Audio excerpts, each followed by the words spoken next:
What's going on, everybody? Welcome to your daily astrology horoscope for Wednesday, December 21st, 2022. Astrologer Brian Scarborough here, Fixed Air Moon, keeping the collective fixed on astrology.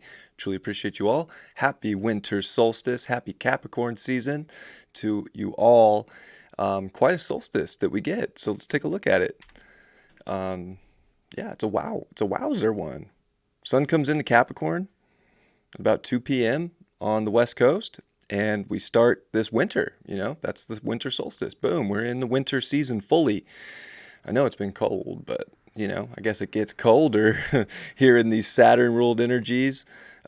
Uranus, of course, and then coming into where we kind of start to transition and mutate to spring with Neptune and Pisces and the dreams and the imagination. But it's definitely the Capricorn energy that's trying to be dedicated. It's trying to be persistent. We're trying to get up this mountain. We want things. We have goals. There's things that we just are here to accomplish, and there's destiny in Capricorn too. So we do get that. It is also the winter solstice, meaning that it is the darkest day of the year. But every day from here on out gets lighter and lighter, at least on the west or on the northern hemisphere. And if you're in the southern hemisphere, of course, this is your longest day and the most light, and it gets darker and darker. But we are at a peak out moment of the sun reaching its apex and making its move back towards the equator, if you will, back towards the mean. So we are all kind of at this place of, here we go. Let's start climbing this mountain. Let's start going, right? That's very symbolic of Capricorn too, is having to climb back to the equator and get more light. So we're all in that kind of energy. The big thing, of course, is Jupiter, which is in Aries, just came in yesterday, and boom, we get a square to that Jupiter for this winter solstice, which does sort of carry on like these cardinal energies, right? We get the spring equinox, the summer solstice, the fall equinox, the winter solstice as we're in right now. These cardinal energies linger for a few months. They're big points. So these ingresses are always sort of a big deal. They denote the start of a season and sort of where that energy carries to.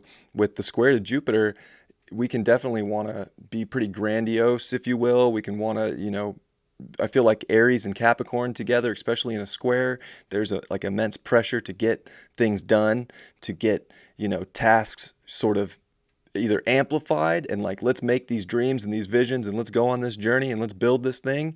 There's a impulsiveness to Aries that's taking place here too. And, I think it's just important to not rush the process, but to know that this story is definitely, we're going to start to see a lot over the next 3 months here about where our stories are going. So there's so much that's like consciously starting to be understood. We don't have to rush it. Mars is in Gemini retrograde, and it disposits that Jupiter.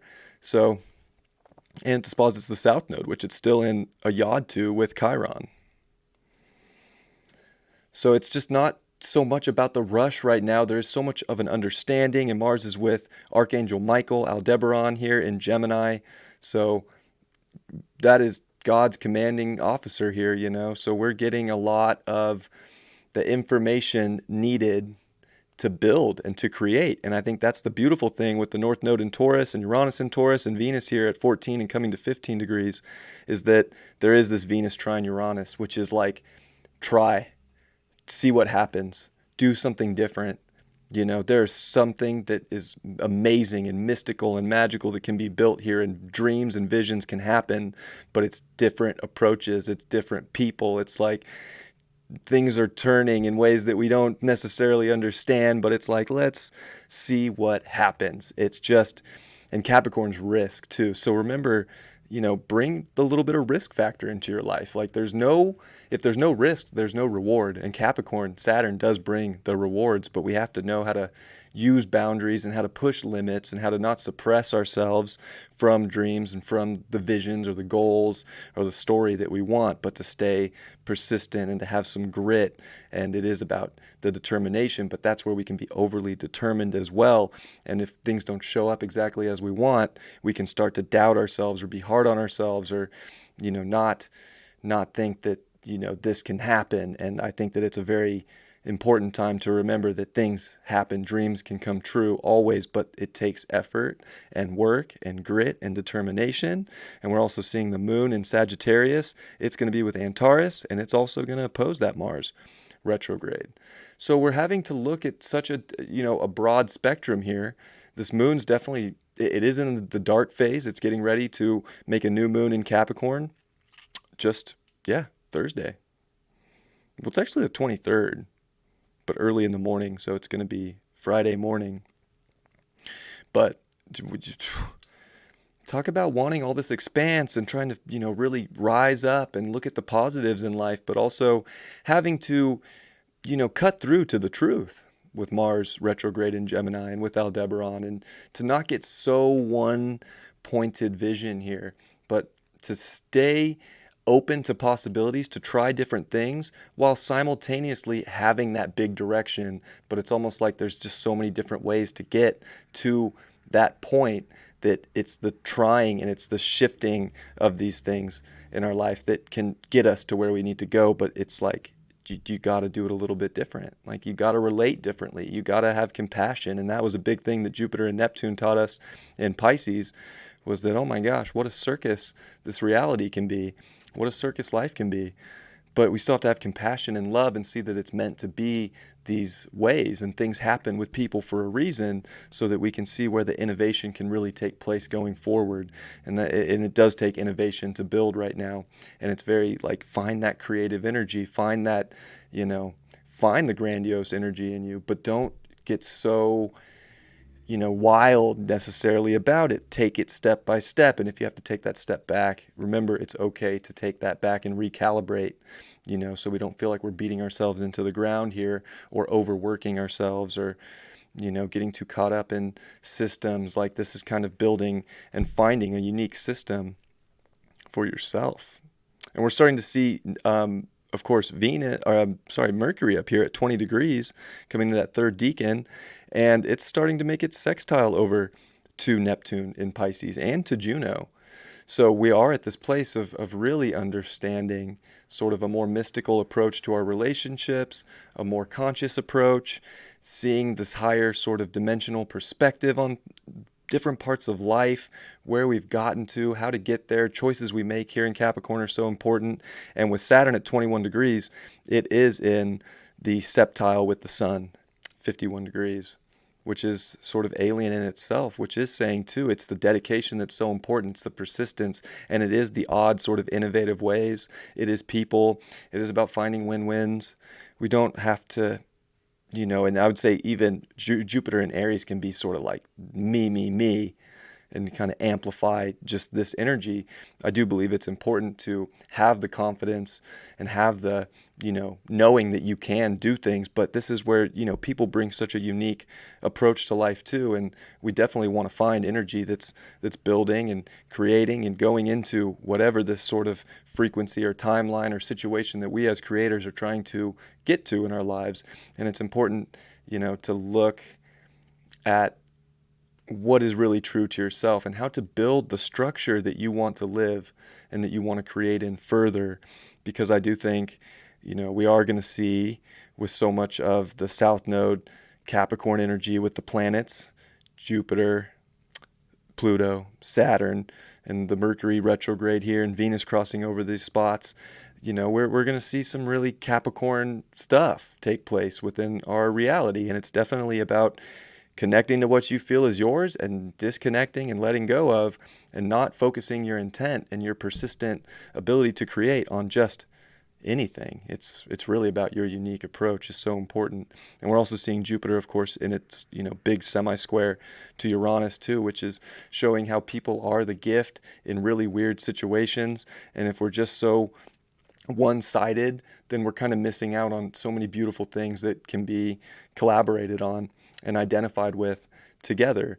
And it's also showing that the vision and the dreams and the ideals and the belief and the hope is, it's necessary for this kind of strange 45-degree angle to try something different too. It's almost like what you thought you believed, or what you thought was the ultimate truth, never really was. And maybe some of you already know this, and it's definitely embracing the out of the ordinary aspects because that's where sort of the gold is, and that's where an identification and understanding of a higher sort of dimensional energy or frequency is truly trying to show you where your mystical sea goat is.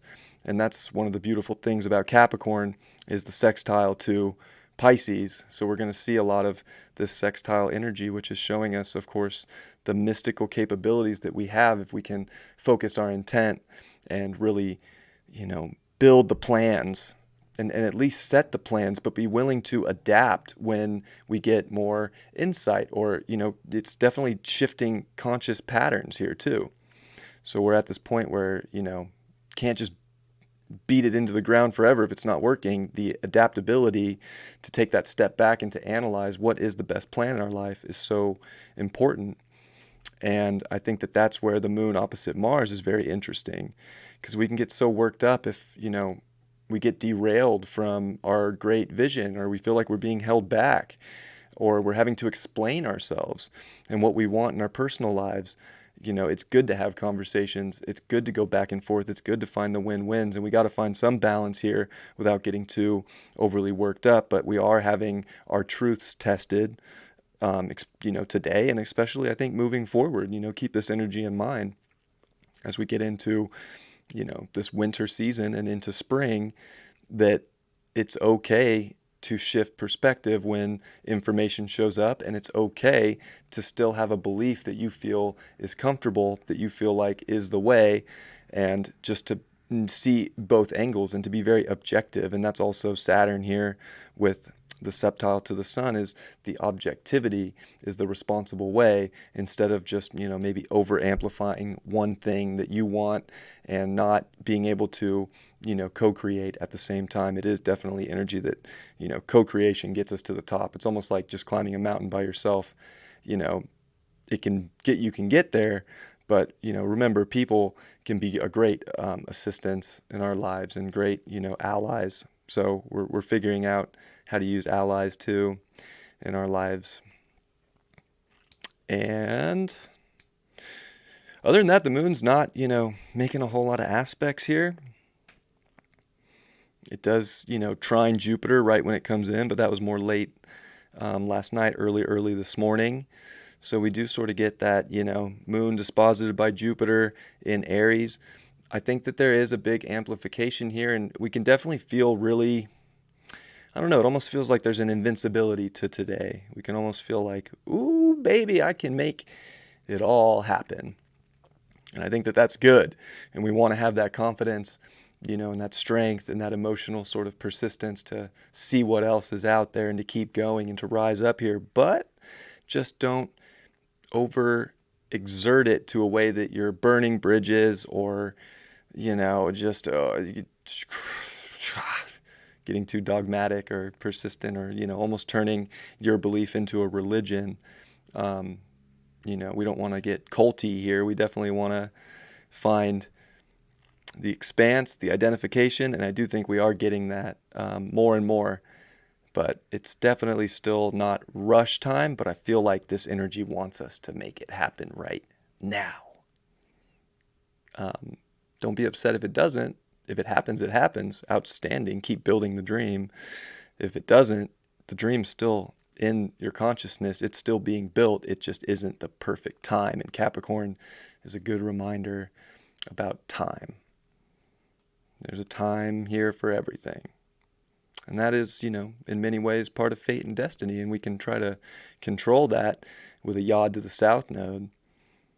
But, fate comes through also the adaptability and the willingness to identify with what needs to be let go of and what doesn't, and to be very honest and truthful about that, and to not let things get you down or to play victim or martyr, but to stay strong, stay on your game. Stay on your game. So, happy winter solstice to everybody out there. See what the Game of Thrones tarot has to offer us.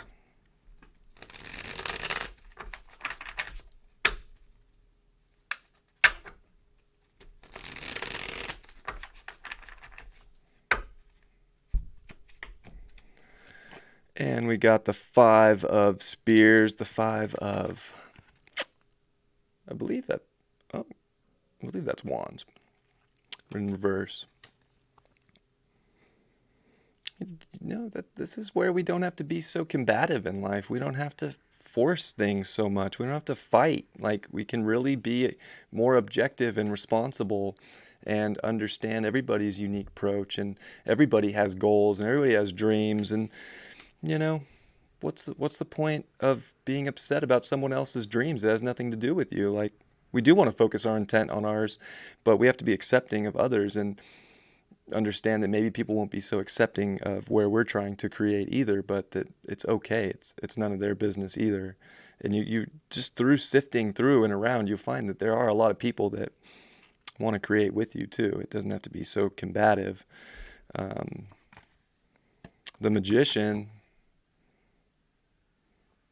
yeah, there's a lot of magic right now. This is definitely, a potent solstice, and we're remembering a lot of our tools and how to use them and how to focus intent in a way that does alchemize physical reality because of the alchemization that really happens within.